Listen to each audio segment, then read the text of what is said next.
về chết tim ơi một bộ cồn mua mình mỏi thau đi lấy lỗ tôi lô ra này ơi mình xin nào xi không ra hả đổi lại sao đấy cái xì tám nó sôi rồi tạm xì tám một năm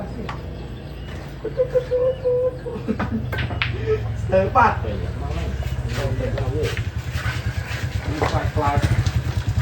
tôi xịt cho không phải không tí đâu đồ ra đấy đồ ra luôn á tình bạc mình mình chơi còng mà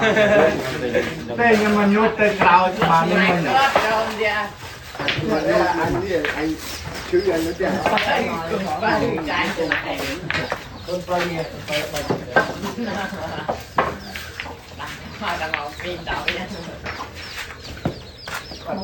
tại đâu cái ly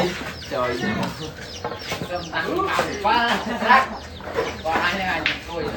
người cho lấy coi cái trăng bún này đây ơi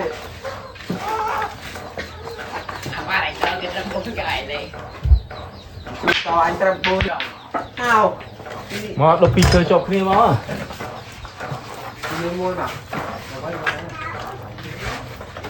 anh là chú bị bệnh trong